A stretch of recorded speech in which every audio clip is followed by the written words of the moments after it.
नमस्कार दोस्तों, स्वागत है आप सबका मेरे चैनल कथा डिलाइट पर।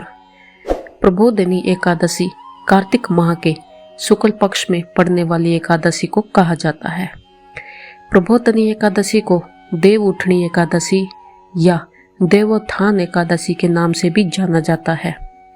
हिंदू धर्म में एकादशी का विशेष महत्व है एवं एकादशी व्रत को सारे व्रतों में सर्वश्रेष्ठ माना गया है।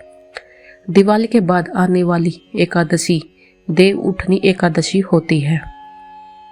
आषाढ़ शुक्ल पक्ष एकादशी के दिन भगवान विष्णु शयन करते हैं और कार्तिक मास के शुक्ल पक्ष एकादशी के दिन उठते हैं। इसलिए इस एकादशी को देवोत्थान एकादशी के नाम से जाना जाता है। हिंदू मान्यताओं के अनुसार देव उठनी एकादशी के दिन भगवान विष्णु क्षीर सागर में 4 माह की निद्रा के बाद जागते हैं। देवोत्थान एकादशी के दिन तुलसी विवाह का भी आयोजन किया जाता है। प्रबोधिनी एकादशी 2023 की तिथि और शुभ मुहूर्त। प्रबोधिनी एकादशी की तिथि 23 नवंबर 2023 को शुक्रवार के दिन होगी। एकादशी तिथि 22 नवंबर 2023 को रात 7:30 बजे शुरू होकर 23 नवंबर को 6:08 पर अंत होगी। पारण का मुहूर्त 25 नवंबर 2023 के दिन सुबह 6:36 से 8:47 तक रहेगा। देव उठनी या प्रबोधिनी एकादशी का महत्व। हिंदू धर्म में देव उठनी एकादशी का विशेष महत्व है।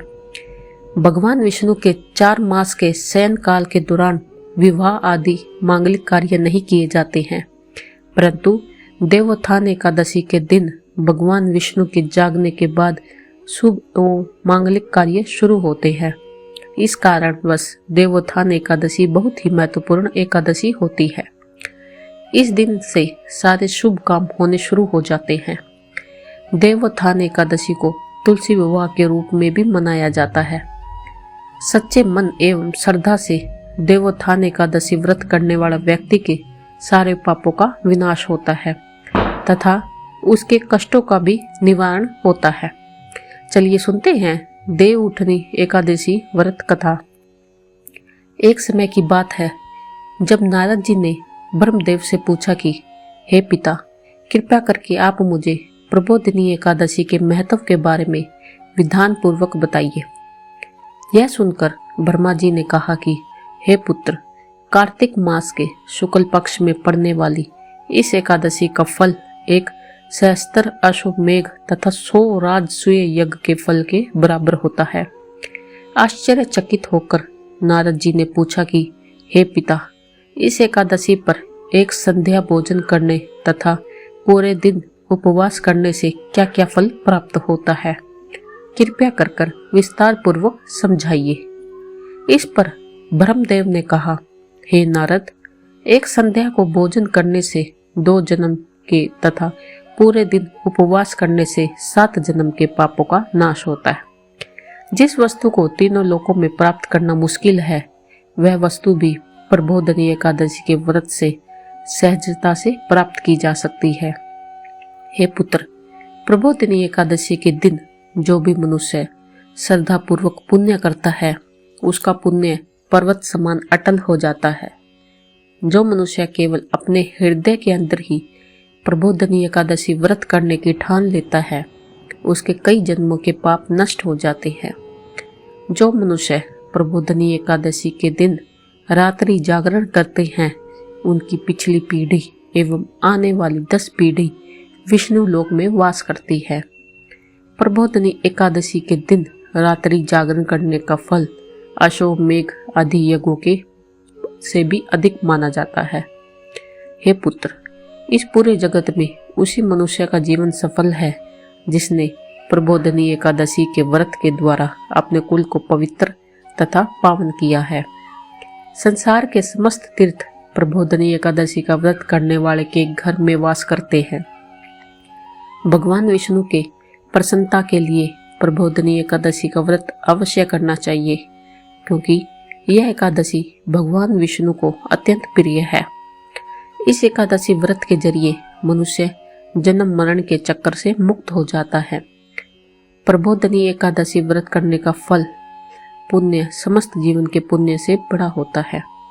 इसलिए पुत्र, तुम्हें भी विधि पूर्वक भगवान विष्णु का पूजन करना चाहिए। कार्तिक मास में प्रभु की कथा पढ़ने और सुनने से 100 गायों के दान के समान फल की प्राप्ति होती है। तो चलिए इसकी कथा सुनते हैं। एक राजा के राज्य में सभी लोग एकादशी का व्रत रखते थे। प्रजा तथा नौकर चाकरों से लेकर पशुओं तक को एकादशी के दिन अन्न नहीं दिया जाता था।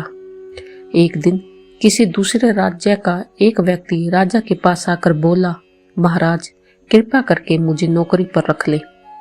तब राजा ने उसके सामने एक शर्त रखी थी कि ठीक है, रख लेते हैं, किंतु रोज तो तुम्हें खाने को सब कुछ मिलेगा, पर एकादशी को अन्न नहीं मिलेगा। उस व्यक्ति ने उस समय हाँ कर ली, पर एकादशी के दिन जब उसे फलहार का सामान दिया गया तो वह राजा के सामने जाकर गिड़गिड़ाने लगा, महाराज, इससे मेरा पेट नहीं भरेगा, मैं भूखा मर जाऊंगा, मुझे अन्न दे दो। राजा ने उसे शर्त की बात याद दिलाई, पर वह अन्न छोड़ने को तैयार नहीं हुआ। तब राजा ने उसे आटा, दाल, चावल आदि दिए। वह नित्य की तरह नदी पर पहुंचा, स्नान कर भोजन पकाने लगा। जब भोजन बन गया तो वह भगवान को बुलाने लगा, आओ भगवान, भोजन तैयार है। उसके बुलाने पर पीताम्बरन धारण किए भगवान चतुर्भुज रूप में आ पहुंचे तथा प्रेम से उसके साथ भोजन करने लगे। भोजन आदि करके भगवान अंतर्धान हो गए। वह अपने काम पर चला गया।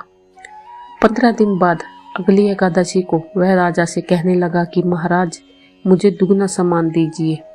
उस दिन मैं तो भूखा ही रह गया। राजा ने कारण पूछा तो उसने बताया कि हमारे साथ भगवान भी खाते हैं, इसलिए हम दोनों के लिए यह सामान पूरा नहीं होता। यह सुनकर राजा को बड़ा ही आश्चर्य हुआ। वह बोला, मैं नहीं मान सकता कि भगवान तुम्हारे साथ खाना खाते हैं। मैं तो इतना व्रत रखता हूँ, पूजा करता हूँ, पर भगवान ने मुझे कभी दर्शन नहीं दिए। राजा की बात सुनकर वह बोला, महाराज, यदि विश्वास न हो तो साथ चलकर देख लो। राजा एक पेड़ के चिपकर बैठ गया। उस व्यक्ति ने भोजन बनाया तथा भगवान को शाम तक पुकारता रहा, परंतु भगवान नहीं आए। अंत में उसने कहा, हे भगवान, यदि आप नहीं आए तो मैं नदी में कूदकर प्राण त्याग दूंगा। लेकिन भगवान नहीं आए। तब वह प्राण त्यागने के उद्देश्य से नदी की तरफ बढ़ा। प्राण त्यागने का उद्देश्य दृढ़ इरादा जान शीघ्र ही भगवान ने प्रकट होकर उसे रोक लिया और साथ बैठकर भोजन करने लगे। खा पी कर वे उसे अपने विमान में बिठाकर अपने धाम ले गए। यह देख राजा ने सोचा कि व्रत उपवास से तब तक कोई फायदा नहीं होता जब तक मन शुद्ध न हो। इससे राजा को ज्ञान मिला। वह भी मन से व्रत उपवास करने लगा और अंत में स्वर्ग को प्राप्त हुआ। धन्यवाद।